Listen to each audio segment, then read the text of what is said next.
I was never supposed to know anything.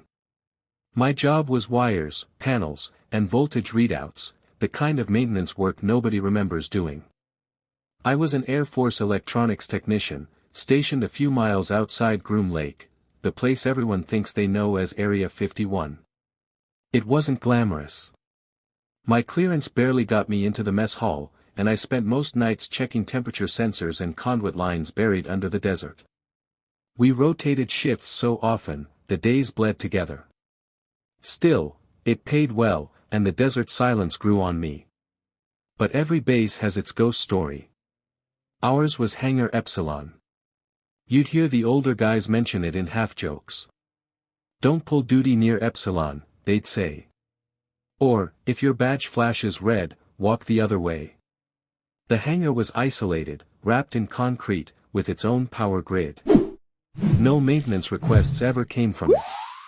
Once, I asked a sergeant what was inside. He just stared, like he was trying to decide if I was worth warning, then said, "It's above your pay grade, Tech." After that, I stopped asking. But I couldn't help noticing, every few weeks, there'd be a blackout on the base monitors, just for a few seconds, always near Epsilon's power lines. The logs would reset like nothing happened. I told myself it was just interference. I told myself a lot of things. Until the night the surge hit, and they sent me down there. The call came just after midnight. A power surge had hit the southern grid, the one feeding Hangar Epsilon. Most techs were off duty, so command patched it to me. I remember the radio static, the dull tone in the dispatcher's voice, "Just a diagnostic sweep, Tech Ellison. Don't enter any restricted sectors." I geared up and drove out across the desert road, headlights cutting through dust and darkness. Epsilon sat at the edge of the base, half buried in rock, like the mountain was trying to swallow it. The closer I got, the thicker the air felt, the kind of pressure that makes your eardrums ache before a storm. The keypad by the service tunnel was dead. No power at all.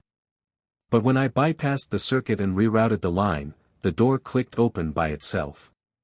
Inside, it was colder than it should have been, metal walls sweating condensation.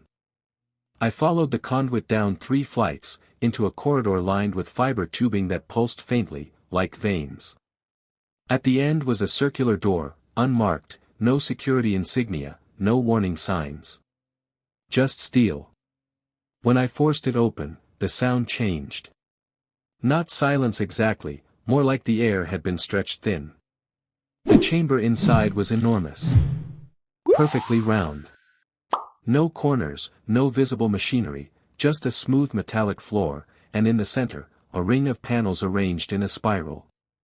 They hummed with a low vibration that felt more than heard, like it was inside my bones.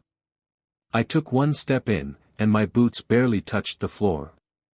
The air felt lighter, wrong. Like gravity was, uncertain. That's when I saw the terminal glowing near the far wall, its screen flickering with a label I'll never forget. Gravity Field Test 7B, active standby.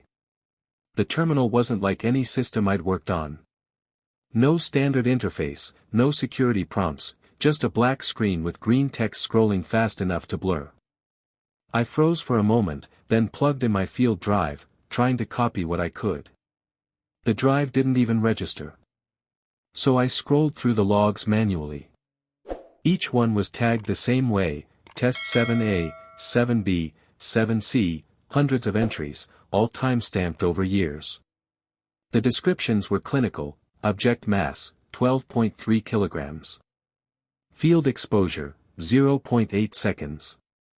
Result, localized displacement. At first, I thought it was teleportation, or some kind of high-energy propulsion study. But then I found the video logs. The first clip showed a metal crate hovering midair. The air around it shimmered like heat haze. Then the crate folded into itself and vanished, clean, silent, gone. In another, they sent through a drone with a camera feed. It flickered, twisted, and then static. When the feed came back, it wasn't showing the chamber anymore, it was showing something else. A horizon that bent upward. Skies the color of bruised metal. And movement, shapes drifting, slow and deliberate, like they were watching from the other side. The later logs got worse. Things came back. Not whole. Not metal anymore. The objects they sent through, crates, tools, once even a small probe, returned looking melted, stretched thin like taffy, with strange dark residue clinging to them. Then the final log, Test 7B, biologic sample. No footage. Just a note, returned matter unstable. Quarantine required. I should have left. I knew it. But curiosity has a gravity of its own. And I wasn't strong enough to escape it. That's when the hum in the chamber started to rise. At first, I thought it was feedback from the system, a power fluctuation, maybe. The hum deepened, pulsing like a heartbeat through the floor. The panels in the center of the chamber flickered, one after another, until the whole ring lit up in a blinding white arc. I stumbled back, shielding my eyes. Then everything tilted. The air grew heavy, pressing down on me, then suddenly reversed. I felt my boots lifting from the floor, my body weightless, drifting toward the center. The light bent. No, space bent. Lines curved where they shouldn't, and shadows stretched in impossible directions. Sound vanished, not muffled, but erased. Even my heartbeat stopped echoing in my head. Through the distortion, something moved.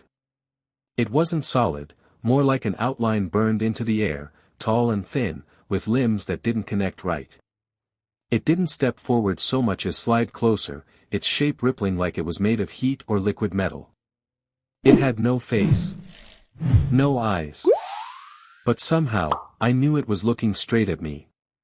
I tried to reach the door, but gravity shifted sideways, the walls stretched, the floor folded upward. My tools floated around me, spinning lazily in the distorted air. The thing in the light raised one hand, long, fingerless, and the panels began to crackle. For a split second, the distortion cleared, and behind it, I saw, landscape.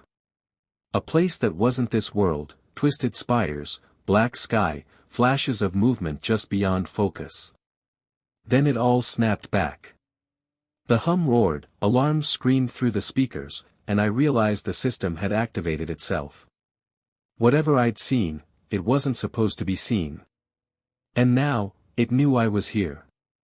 The alarms tore through the silence, red light strobing across the chamber walls. The distortion in the center expanded, like a bubble of warped glass, rippling outward, devouring everything it touched. I ran for the terminal, hammering the manual shutdown keys. Nothing responded. The interface was gone, replaced by symbols, looping, shifting glyphs that weren't in any language I knew. Behind me, metal groaned, stretched, like the hangar itself was being pulled apart molecule by molecule. Then came the voices. Not spoken, more like a vibration behind my thoughts, whispering in a rhythm that matched my pulse. I couldn't understand the words, but the feeling was clear, come closer. I turned to run, but gravity betrayed me. The floor tilted, then twisted upward. The walls rippled like water. My legs felt light 1 second, crushed the next. I tried to grab the railing by the stairs, it bent away from my hand. The distortion reached the edges of the chamber. Parts of the catwalk folded into it and vanished. Through the shimmering wall of air, I could still see the thing, or maybe more than one now, their outlines flickering, merging. I forced my way up the corridor, half floating, half crawling, my body alternating between weightless and impossibly heavy. Every surface buzzed with static. I could taste metal in my mouth. Then, as I reached the outer door, the pressure stopped. Total stillness. Behind me, the chamber collapsed inward with a soundless implosion, light folding into itself until only darkness remained. The humming cut out. So did the alarms. When I opened the hatch and stumbled outside, the night was silent again. Stars above, desert wind on my face, like nothing had happened at all. But the air still carried that faint vibration, deep and steady, echoing somewhere underground. They found me the next morning.